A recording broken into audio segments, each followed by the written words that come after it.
دادا جی سے، اپنے نانا جی سے، پھر اپنے ابا جی سے، پھر اپنے محلے کے بزرگوں سے، پھر اپنے علاقے کے بڑوں سے ایک بات سنتا تھا تو میں کہتا تھا کہیں سے تو یہ آئی ہے نا، یہ ان کی اپنی پیدا کردہ تو نہیں نا۔ سادے لوگ، انگوٹھا چھاپ لوگ، اپنا نام بھی نہیں لکھ سکتے، پر وہ کہتے تھے اے تھی آ گئی ہے بوئے تے ہن موڑ سکتے۔ سمجھ آ رہی ہے میری بات کی؟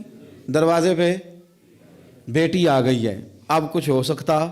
یعنی کسی پارٹی سے سیاسی جنگ چل رہی ہے، لڑائی پورے عروج پہ ہے، ووٹ نہیں دینے، طے ہو گیا برادری کا فیصلہ، تو وہ الیکشن کے دنوں میں وہ بھی بڑے متحرک ہوتے ہیں، وہ پتہ کر لیتے ہیں بچی کہاں شادی ہوئی ہے، وہاں چلے جاتے ہیں، جا کے فٹافٹ چاچا جی بھی بن جاتے ہیں، بیٹا میں تیرا چاچا ہوں، میں آیا ہوں، ابا کے سامنے میری سفارش کر۔ تو بیٹیاں کئی دفعہ آ جاتی تھیں، تو اب بڑے بوڑھے کیا کہتے تو کہتے تھے بیٹی آ گئی ہے دروازے پہ، وہ کیا کرے؟ میں سوچتا تھا کہ چلو یہ بات انہوں نے پڑھی نہیں، سنی نہیں، انہوں نے سیکھی نہیں، پر یہ کوئی فیض ہے جو سینہ بسینہ آ رہا ہے، کہیں تو یہ چیز تھی جو اس طرح آئی ہے کہ یعنی سمجھدار آدمی ہے، وزادار ہے۔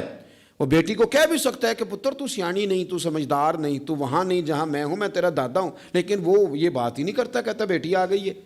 تو پھر ایک حدیث پڑھی تو سمجھ آئی کہ نہیں، یہ فیض ہے رسول پاک کا، یہ بات نا مدینے کی گلی سے چلی ہے، جو گلی گلی مسلمانوں کے سینے میں جا بسی ہے۔ نبی پاک صلی اللہ تعالی وسلم کی چچا زاد بہن ہے حضرت ام ہانی، حضرت مولا علی شیر خدا رضی اللہ تعالیٰ عنہ کی سگی بہن، جن کے گھر سے حضور معراج کرنے گئے تھے۔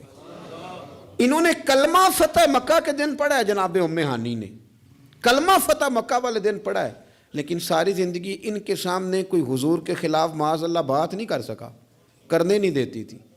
لوگ کہتے تھے تو کلمہ نہیں پڑھتی، کہتے وہ میرا اور میرے نبی کا معاملہ ہے، پر تم حضور کے بارے میں بات کرو، میرے بھائی کے بارے میں تمہیں کرنے دیتی ہوں؟ سوال ہی نہیں پیدا ہوتا۔ ان کے شوہر بھی مسلمان نہیں ہوئے، فتح مکہ والے دن بھاگ گئے۔ ان کے رشتے میں کچھ دیور تھے سسرال کے رشتوں میں سے، وہ تو اتنے سخت کافر تھے، اسلام کے دشمن تھے، لیکن حضور جب فتح مکہ پہ گئے تو بڑے بڑے لوگوں نے دعوت دی، پر حضور ان کے گھر میں گئے، نفل بھی وہیں پڑے، روٹی بھی وہیں کھائی، وہاں رہے۔ حضور وہاں سے تشریف لے گئے ایک اور جگہ، تو اعلان ہوا کہ ان کے وہ جو دو دیور ہیں جناب ام ہانی رضی اللہ تعالیٰ عنہ کے، ان کو نہ جہاں ملے مار دیا جائے۔ اب انہیں ڈھونڈ کون رہا ہے؟ مولا علی خود ڈھونڈ رہے ہیں، حالانکہ وہ رشتہ دار ہیں، حضرت علی نے تلوار پکڑی ہے، جہاں ملیں گے مار دوں گا۔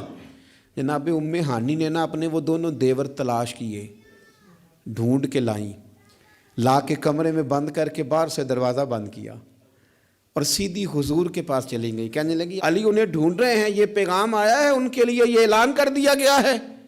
حضور نے فرمایا ام ہانی تو بات کر، تو کہنے لگی حضور پھر میں نے انہیں پناہ دے دی ہے،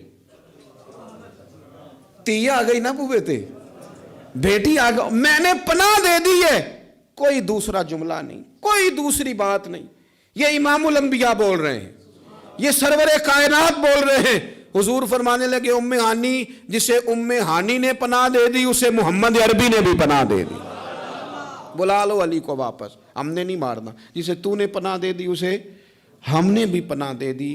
بیٹی جو آ گئی ہے، بہن جو آ گئی ہے دروازے پہ، چل کے جو آ گئی ہے تو ختم ہو گئی بات۔ مجھے سمجھ آ گئی کہ میرے دیہات کے بزرگوں کے سینوں تک یہ جو بات پہنچی ہے تو یہ کوئی فیض ہے، یہ کوئی کرم ہے، یہ کہیں سے چلی ہے جو یہاں تک آئی۔